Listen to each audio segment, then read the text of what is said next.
Shalom, everybody, and welcome back to Insights in the Parsha of the Week, Parshat Vayeira, based on the teachings of Rabbi Nachman, in particular, Likutey Moharan Lesson 24.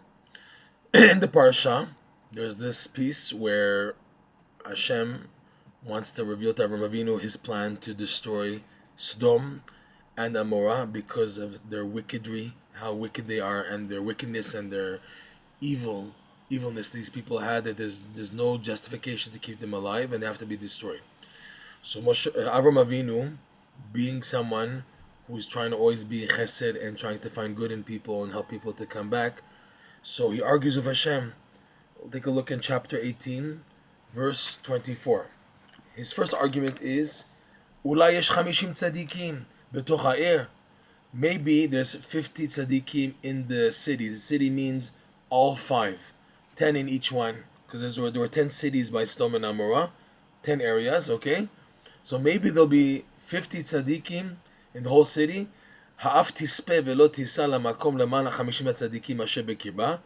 You will destroy everybody because of the 50 tzadikim. And he goes on in verse 28, 25 in his arguments. Then Hashem answers him in 26, verse 26. ויאמר השם אם אמצא בסדום 50 צדיקים בתוך העיר ונסעתי לכל המקום בעבורם. Hashem says, if I will find in Sodom 50 tzadikim, which is 10 in each of the 5 cities, so I will spare the whole place because of them. So that wasn't the case. So then verse 27, Avraham Avinu jumps to maybe 45, which is 9 times 5, 9 in each of the 5 cities, that's 45. Plus, like Rashi says later on, 1 Hashem mitztaref, Hashem joins, so it's like 10 with joining Hashem. So in other words, like 9 tzadikim. So he says, right, in verse 27, Vayan Avraham Vayomar. He said, and Avraham Avinu spoke up and said, Hinena o halti ledaber. This is what we're going to focus on. He says, Hinena, behold, please, I have ho'alti ledaber. So it's 2 explanations really. I've begun to speak. And also Rashi says coming up, on the second time it appears, I want to speak. Ho'alti ledaber, I want to begin to speak. The question is, what do you mean begin to speak? You already started speaking at 50. He's saying now, Ho'alti ledaber el Hashem v'anochi afar va'efer, and I am dust and ashes. Ulay yachserun, verse 28, Ulay yachserun 50 tzadikim 5. Perhaps they'll be lacking 5 tzadikim from the 5 cities. You're going to destroy all 5. You'll destroy because all 5, because there's like, even though there's 45. So Hashem says, okay, Vayomer lo ashchit im emtza sham 40 v'chamisha. Hashem said, I won't destroy if there's 45. It didn't work. There weren't 45. So he goes down. Verse 29, he said, maybe there's 40. Hashem said, I won't destroy if there's 40. Verse 30, and what if now there's 30? He said, Hashem said, I won't destroy if there's 30. Verse 31, Vayomer, so Avram said to Hashem, Hinena alti, again, he says, and behold now, I have begun to speak. Here Rashi says, I want to speak up. But again it says, the second time Ho'alti, when Avraham Avinu presents 20. Maybe there'll be 20. I won't destroy for the 20. And then finally in verse 32, which is the last straw, maybe there'll be 10. Again, this is verse 32. Hashem says, I won't destroy if there's 10.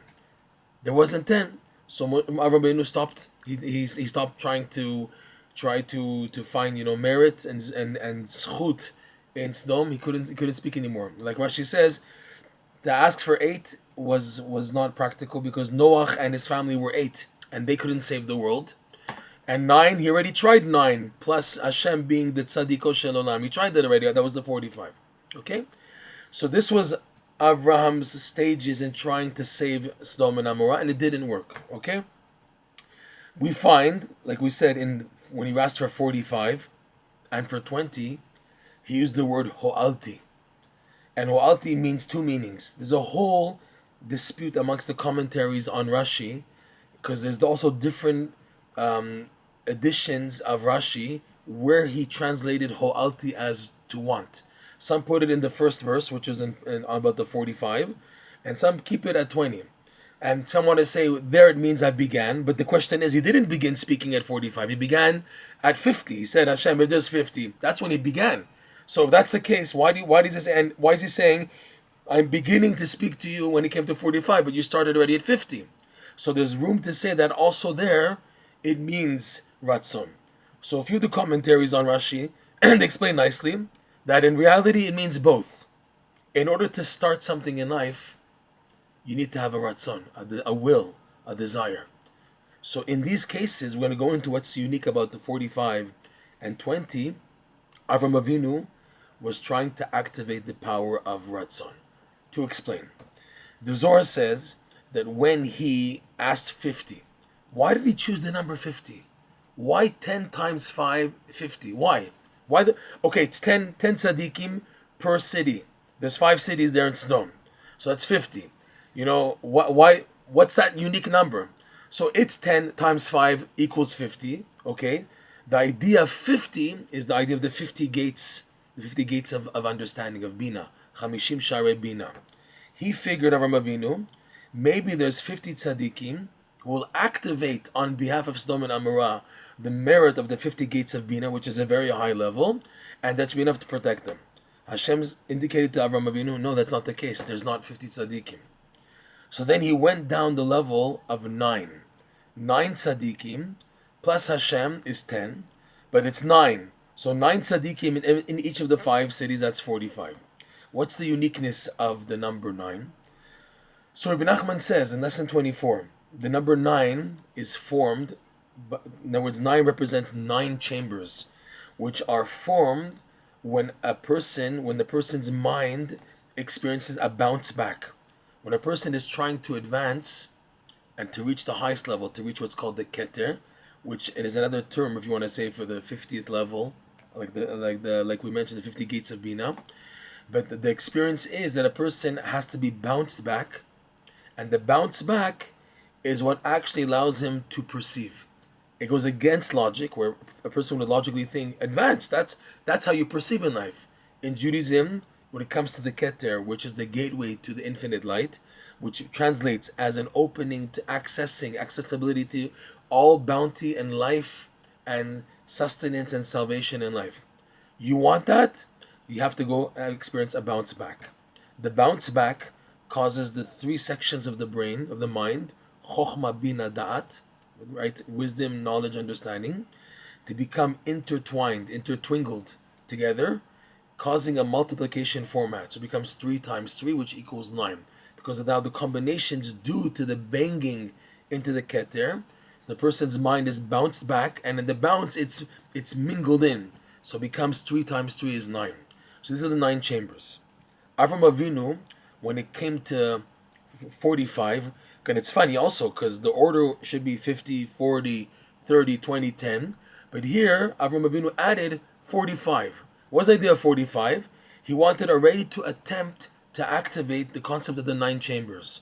Perhaps there are 9 tzaddikim, each one representing one of the 9 chambers, who will do the job of saving the people of Sodom, okay? But in the format of having a bounce back, that these are tzaddikim, we're not just status quo tzaddikim and advancing slowly, but these are tzaddikim are reaching the highest levels and they're being bounced back. That's why they're 9. And if that's the case, then you, Hashem, join you, or called the tzaddiko shel olam, that's Rashi's wording, the tzaddik of the world, you, Hashem, you be number 10 for them. And the wording he used was ho'alti, like we said. He said, Hine no ho'alti ledaber, I'm now beginning to speak. Or, the better translation, like Rashi says, I want to speak. What's the idea of Ratzon? So V'nosan explains in the Likutey Moharan that the main key for these tzaddikim when they're bounced back is Ratzon. When any Jew, any person, faces a setback and bounced back, if now he falls to sadness and depression and despair, so that shows that his intent wasn't sincere from the beginning. Sof ma'aseh b'machshava tchila, the person's final action shows that his original intent was not good.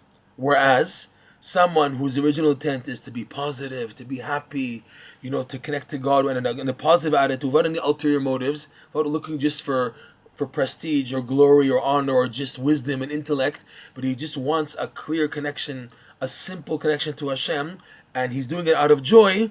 So when that tzaddik, when that person faces a setback, like we mentioned from the Keter, the bounce back, he's filled with Ratzon. So Avraham Avinu used the term of ho'alti, Ratzon, wanting, yearning, in the case of when he mentioned the 9 times 5 equals 45, the 9 tzaddikim of the 5 villages, okay? So, because he said that their way to be tzaddikim, even though they're 9, and it's not 10, is if they have the Ratzon. The Ratzon is what activates Hashem to join to them and allow them accessing the infinite light. So he figured if they're 9 tzaddikim, so then they're enough already to activate the idea of Ratzon, because they're 9, meaning they're being bounced back, they're not 10, so they're 9. So that way they can now activate the Keter by the bounce back. 5, the 5 ways of simcha that Rabbi Nachman teaches. Fake simcha, when a person is bounced back, person doesn't really have what to really be happy about because he's in a setback. So he has to use what Rabbi Nachman calls fake simcha. And there are 5 main avenues of that fake simcha that Rabbi Nachman advises. One is, we've said this many times in previous classes, number 1 is telling jokes, acting silly. Number 2 is through music and dancing. Number 3 is by finding the good points in the situations and finding your good points. Number 4 is to give thanks to Hashem, thanksgiving. And number 5, which is the most extreme case, when a person is so rock bottom and he can't find any handle, anything to use to be happy about in the present, he can at least borrow joy from the future, knowing that in the end, everything's going to work out. When there'll be the 3rd temple, and Mashiach will come, and there'll be the resurrection of the dead, and there'll be the final judgment of all the wicked people, and all the good will be rewarded. So there's hope in the end. In the end is hope. Right now it's difficult, but in the end it's going to work out, so I can connect to the future. These are the fabulous 5.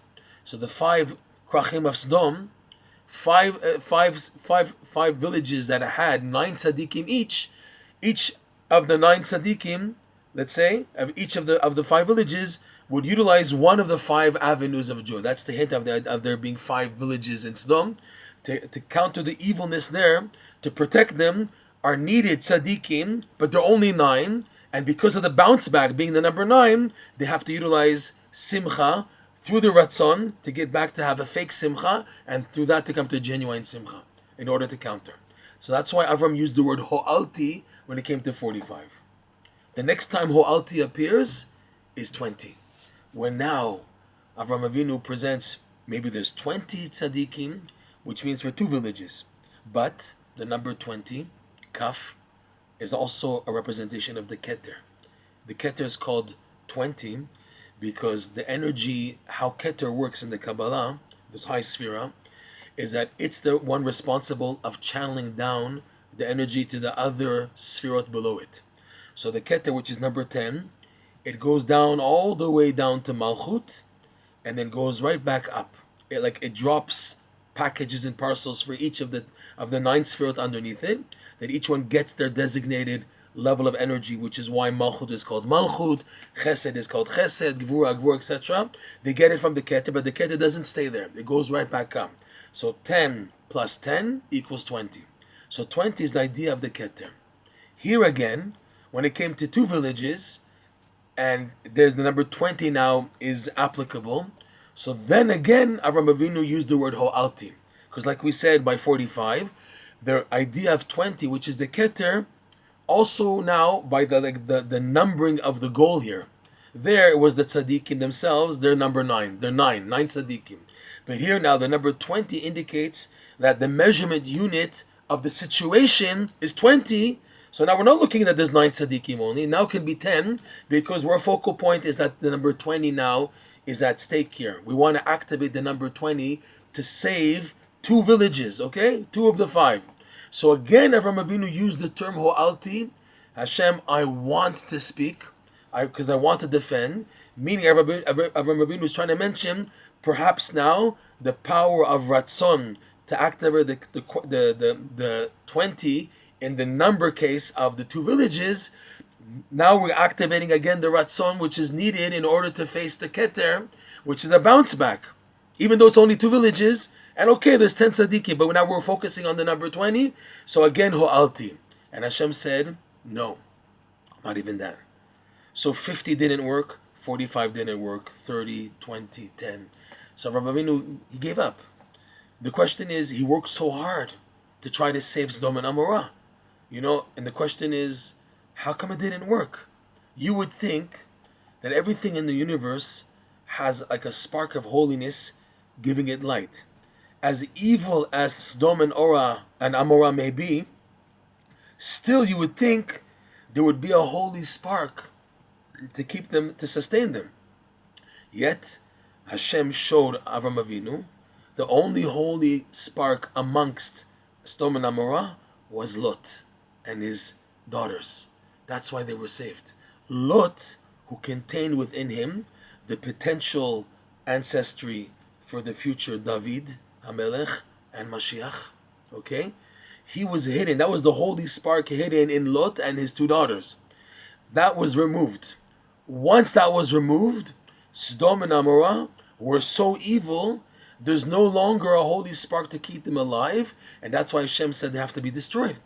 Totally destroyed. You would think, something, Hashem, have pity on your creation. The answer is, Hashem said they've reached such a low level, these people, and I've extracted already by saving Lot and his two daughters, there's no more any holy spark here to save.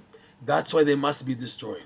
But Avraham Avinu, whose compassion reflects how the tzaddikim, they perceive, in a sense, Rav Nosson writes this, something really scary, that Hashem, in a way, gives leeway for tzaddikim to have a higher level of compassion than he does. For example, when Hashem told Moshe Rabbeinu, leave me, ata hanichali, and I'll destroy the Jewish people, and I'll start from you a new nation, at the golden calf. When the golden calf happened, Hashem said, I'm fed up, I'm going to just destroy, and I'll start from you, right? And then Moshe Rabbeinu says, if you destroy the Jews, then blot out my name, destroy me too, because I can't have that happen. And he davened for the Jewish people, and that's how he was able to save them. So it's as if Hashem purposely made his level of compassion lower than that of the tzaddikim, of Moshe Rabbeinu. And Moshe Rabbeinu got the hint that Hashem is pushing him to recognize that there's a higher level of hope, a deeper level, and he has to tap into that. And that's what saved the Jews at the golden calf.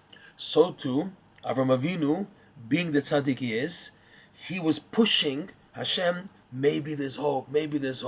But by Sodom and Amorah, it was so bad because of their immorality, because of their lack of chesed. Okay? There was no good left. And once, like we said, no good is left, the thing is destroyed. This is an amazing message in life. I heard this once from a Breslov elder, that quoting Rav Nosson, that sometimes a person feels about himself that he's so low. A person sometimes he sinks down, and he goes so low in life, and the person begins to say, "That's it, I'm finished." You have people, for example, they can be such a high level of devotion and serving Hashem and dedication and Torah study and guarding their holiness of their eyes and being careful saying blessings and doing good and praying and emunah and tshuva, and then they crash. And they're so embarrassed with themselves. They feel so guilty about themselves. They think they're right out the road. For sure Hashem gave up on me. That's it. It's finished. It's over. After where I was holding and all the good Hashem did for me, and I fall so low, for sure it's over. So the Breslov elder said like this: 1 second, if you're still alive and still walking, that means Hashem still wants you around. If Hashem didn't want you, like you think, oh, it's over, it's finished. So because you now concluded based on your perspective that it's finished, it's over, I'm done with. Okay, if now after such a high level I crash so low, forget it, it's over. So wait a second, if you're right, then you should be dead. That's it. If there's no spark of holiness left in you, as according to your theory that you think is correct, so you should be dead by now. The fact that you're still walking, you get up in the morning, Hashem wants you to wash your hands in the morning, say Modani, say Netilat Yadayim, Asher Yatzar, go put on tefillin. Hashem didn't kill you like you thought. That shows you that there's still hope, and there's still holy sparks. When a person reaches rock bottom and it's evil, it's totally bad, and he kills his good point, then for sure Hashem takes away that person. We're talking about evil people. Good people, there's different reasons for that. But bad people, that there's no trace of good in them, okay, like Haman also.